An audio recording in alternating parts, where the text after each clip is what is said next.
Olá, irmãos e amigos, estamos nessa trajetória dos Salmos. Estamos hoje no Salmo 102. Falta, digamos assim, uma parte importante para concluirmos esse desafio de diariamente, ou na maioria dos dias da semana, nós termos a oportunidade de ler e meditar nos Salmos. O Salmo 102 é um salmo que é extenso em termos de número de versículos, são 28 versículos, mas é interessante que, como alguns outros salmos, este é considerado um salmo messiânico, no sentido de que ele aborda questões relacionadas ao ministério do Senhor Jesus. É um salmo messiânico e alguns chegam a dizer que esse salmo tem duas partes. A primeira parte diz respeito do verso 1 ao 11º, fala a respeito do abandono e do sofrimento do Messias. E do verso 12 ao final, fala a respeito desse triunfo de Jesus e o seu reino de alcance mundial. Porém, nós observamos ao longo desses 28 versículos algumas declarações do escritor, na sua particularidade, na sua subjetividade, no seu sofrimento, mas também fala da ação de Deus e o contraste entre a grandeza e eternidade de Deus e a limitação e finitude do ser humano. Então vamos meditar nesse salmo, vendo não cada versículo, mas partes deles, para que entendamos e tenhamos a oportunidade de receber algumas lições importantes. O salmo começa com a seguinte declaração: ouve a minha oração, Senhor, chegue a ti o meu grito de socorro. Esse é um salmo que, como alguns outros, começa com uma súplica, com um pedido, com realmente um clamor. E aqui diz o texto: chega a ti o meu grito de socorro. E por que o salmista estava fazendo uma oração tão intensa em termos de desejo, tão forte em termos de necessidade da ação de Deus, da resposta de Deus, da intervenção de Deus na sua vida? Continua: não escondas de mim o teu rosto quando estou atribulado. Inclina para mim os teus ouvidos quando eu clamar, responde-me depressa. O salmista fala não de tribulação, mas de ser atribulado. Qual a diferença? Uma coisa são os problemas virem até nós, outra coisa é vivermos realmente os seus danos e efeitos. O salmista estava atribulado, estava vivendo um momento de tensão, de sofrimento. E ele descreve nos outros versículos, vamos ver, algumas das questões que geravam nele sofrimento, angústia e dor. Ele diz aqui no versículo 3: esvaem-se os meus dias como fumaça, meus ossos queimam como brasas vivas. São palavras contrastantes, porque fala da brevidade da vida. Fumaça é algo que surge, que aparece, mas que logo desvanece, se esvai. E ele então disse que a vida dele estava se esvaindo como fumaça. Como é que alguém realmente pode estar contente e feliz? Como alguém pode estar vivendo o melhor momento da sua vida se descreve a sua existência como uma fumaça que se esvai? E ele pede que Deus o atenda depressa. Isso demonstra uma urgência por uma resposta de Deus. Tem horas, meu amigo, minha amiga, que a ninguém mais podemos recorrer. Tem horas que somente o Senhor para nos ouvir, para nos atender, para nos socorrer. Mas é interessante que ele usa uma outra linguagem para descrever o seu drama, diz aqui no versículo 4 do Salmo 102. Como a relva ressequida está o meu coração, esqueço até de comer. Imagine uma terra seca, uma terra que não produz, uma terra sedenta. Assim estava o coração dele e nem sequer havia vontade de se alimentar. O que é isso senão uma mistura de medo, de pavor e até mesmo sinais de, ou melhor, sintomas de depressão? Quando alguém se abstém, não por um propósito específico, mas simplesmente porque não tem vontade de se alimentar. Quando a pessoa se olha no espelho ou tem uma baixa autoestima, o que pode ser dito a respeito dessa pessoa? Sem dúvida alguma, é um quadro que muito sinaliza para a depressão. E ele continua descrevendo esses sintomas no verso 5. De tanto gemer, estou reduzido a pele e osso, de tanto chorar. Mas não é um choro de saudade, não é um choro de luto, como a gente sabe que quando há uma perda de um ente querido, de uma pessoa amada, a gente tem esse momento da tristeza, que muitos confundem com depressão. Não, na fase do luto, não é bem uma depressão, é uma tristeza profunda, é uma tristeza pela perda, o que é natural. Alguém que perde um ente querido, uma pessoa amada e querida, com quem convivia por muito tempo, é natural que a pessoa sinta. Seria estranho se ela não sentisse. Então, não confundamos tristeza pela perda dentro do ambiente do luto, do contexto do luto, melhor dizendo, com uma depressão provocada por fatores outros. Então, continua aqui no verso 6. Sou como a coruja do deserto, como uma coruja entre as ruínas. Raramente a gente vê um bando de corujas, a gente vê um bando de andorinhas, de gaivotas, a gente vê certas aves que andam em bando, como gansos e tal. Coruja é um animal, entre aspas, solitário. Coruja é um animal que habita sozinho, entre aspas. Coruja sempre é visto de modo solitário. E o escritor do Salmo 102 se via como alguém só e, mais ainda, abandonado, sofrido. E ele continua aqui no verso 7. Não consigo dormir, pareço um pássaro solitário no telhado. Lembra que eu falei da solidão? É alguém que está só, alguém que está realmente desprovido de companhia, está realmente se sentindo abandonado. E diz o texto aqui, não consigo dormir, que aqui também muitas vezes pode ser interpretado como um sintoma de depressão. A depressão pode realmente levar a pessoa a, num primeiro momento, a ter uma série de mudanças de comportamento. Por isso que é muito importante você que observa alguém que mudou a sua rotina, que não se alimenta como antes, que não dorme como antes dormia, que mudou o seu comportamento, é hora de você chegar para essa pessoa, é hora de você dar a essa pessoa a oportunidade de se expressar, é hora de você ouvir, porque às vezes os sintomas estão indicando que a pessoa precisa de ajuda, mas nem sempre quem convive com essa pessoa é capaz de observar, de atentar para a mudança de comportamento. E aí, quando percebe, muitas vezes, é tarde demais.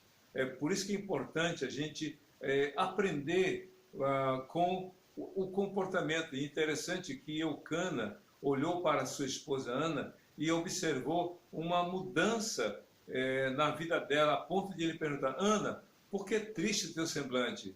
Por que tu choras tanto? Por que tu não te alimentas? Eucana era o marido, e ele, como marido que conhecia um pouco a sua esposa, ou mais do que outras pessoas, ele percebeu uma alteração no comportamento de Ana. Ela chorava muito, ela não comia e ela não tinha realmente prazer em se cuidar. Pois bem, aqui o salmista fala que ele estava gemendo de dor, essa dor na alma, não tinha prazer de se alimentar, o seu corpo estava modificado, virando pele e osso, Então, uma série de indicações realmente de que não estava bem.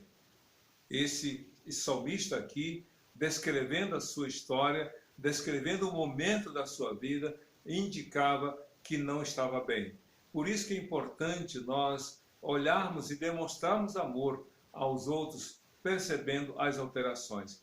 Esse salmista aqui, descrevendo a sua dor, seu sofrimento, como disse antes, sendo um salmo messiânico, sem dúvida alguma, estava apontando para aquilo que o próprio Jesus, Deus em carne e osso, estaria sofrendo pelo abandono dos seus, pelo sofrimento, pela perseguição, pela tortura, pela dor que ele sofreu por causa do seu objetivo, que era dar a sua vida por todas as pessoas. Realmente, Jesus, por amor a nós, sofreu injustamente, por amor a você, ele morreu na cruz e ao terceiro dia ressuscitou. Mas essa primeira parte do Salmo, de alguma forma, descreve esse período do sofrimento de Jesus, que veio ao mundo como servo sofredor. E ele continua aqui no verso 8 do Salmo número 102. Os meus inimigos zombam de mim o tempo todo.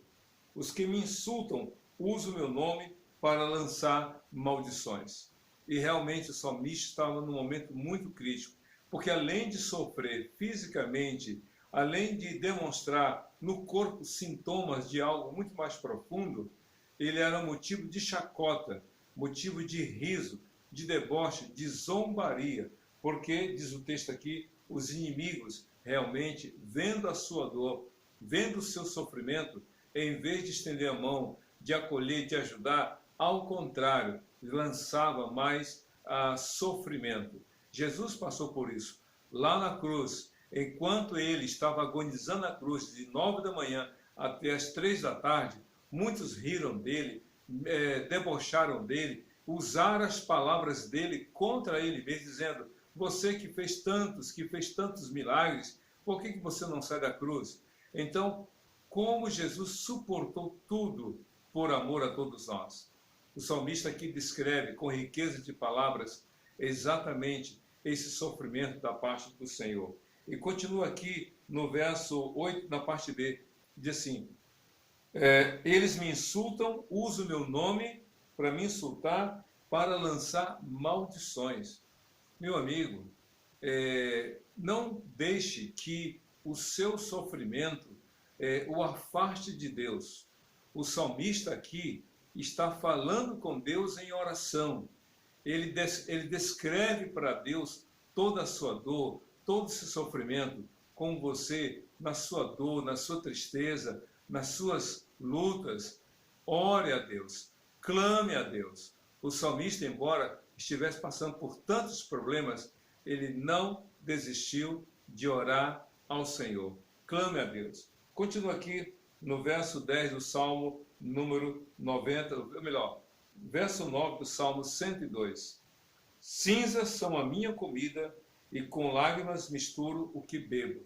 Descrevendo novamente o drama do seu sofrimento. Ele se alimentava de cinzas e bebia a água com as suas lágrimas. Isso quer dizer que o seu alimento, como o salmista em outro texto dizia, que dia e noite ele ensopava o travesseiro com suas lágrimas. O salmista aqui nem sequer disposição tinha para dormir e alimentava-se de cinzas e bebia de suas próprias lágrimas. Que sofrimento! Há muita gente assim, que de madrugada ou pelas madrugadas da vida acorda ou não dorme e chora e lamenta e suplica, ainda que com muita dificuldade, insista e persista em orar ao Senhor. Na hora certa, Ele vai responder às suas orações, como veremos aqui na outra parte do Salmo. E continua no versículo 10 do Salmo 102. Por causa da tua indignação e da tua ira, pois me rejeitaste e me expulsaste para longe de ti. O verso 10, se considerarmos, e de fato, há muita coisa aqui que nos leva a pensar no sofrimento de Jesus, o ungido de Deus, O verso 10 diz assim: por causa da tua indignação e da tua ira, pois me rejeitaste e me expulsaste para longe de ti.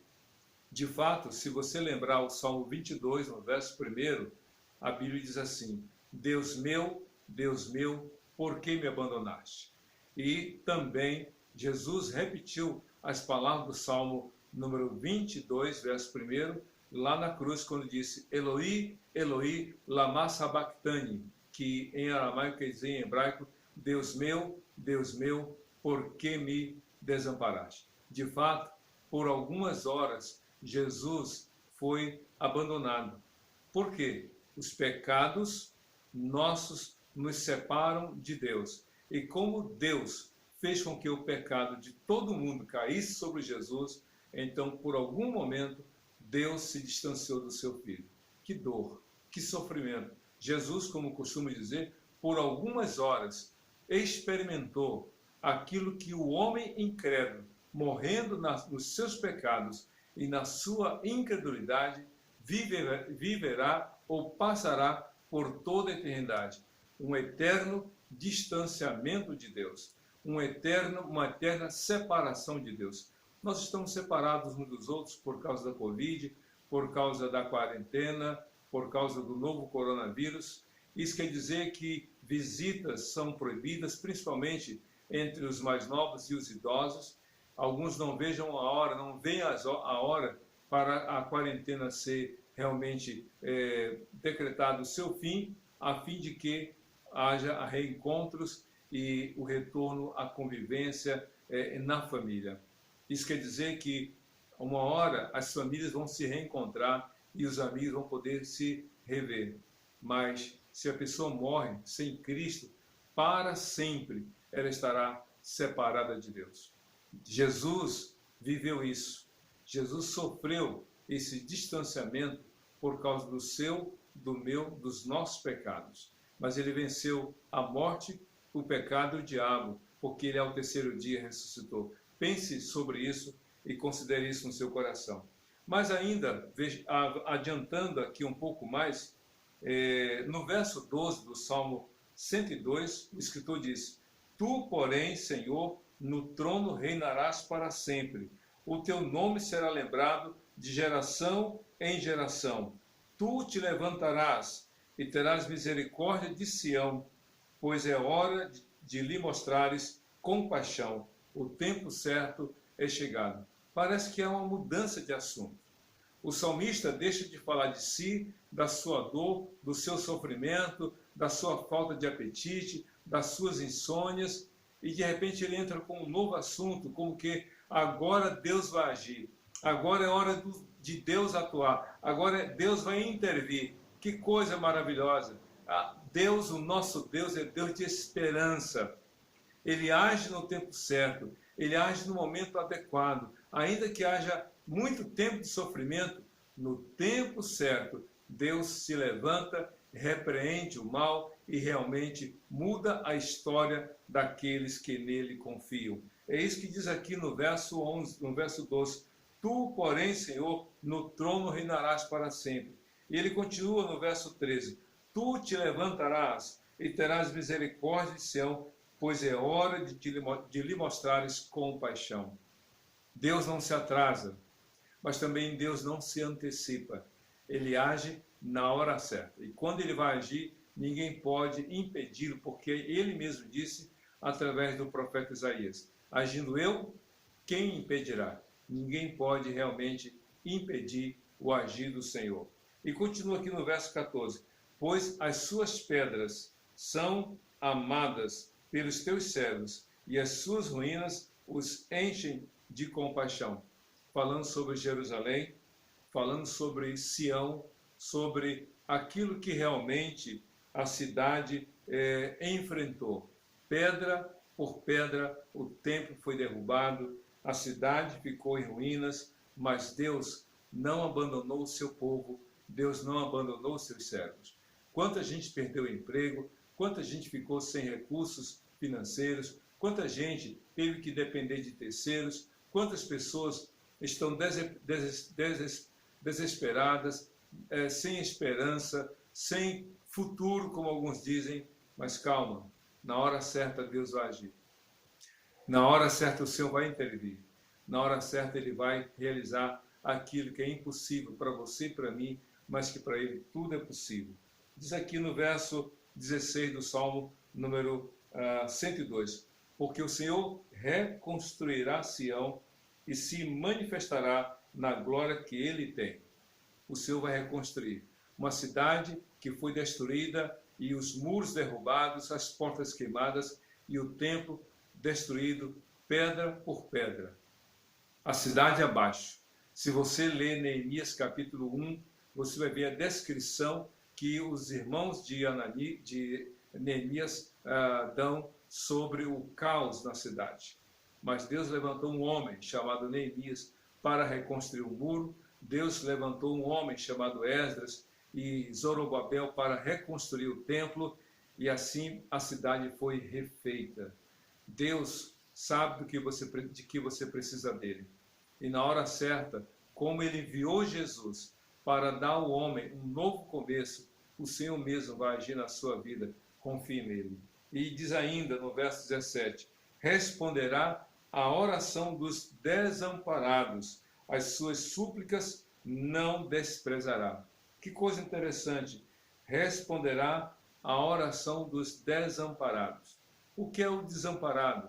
É sem um amparo, sem um socorro. Uma pessoa que está desamparada, uma pessoa que está se sentindo abandonada, uma pessoa que está se sentindo descuidada. Na hora certa, o Senhor vai ouvir, ou melhor, o Senhor vai responder, porque ouvir, ele ouve na hora que a pessoa ora, ele vai responder na hora certa, diz o texto, responderá à oração dos desamparados.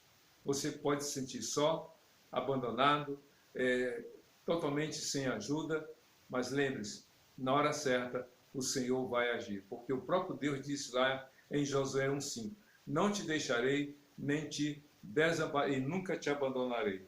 Diz aí que no verso 18 do Salmo 102, escreva isto para as futuras gerações, e um povo que ainda será criado louvará o Senhor proclamando.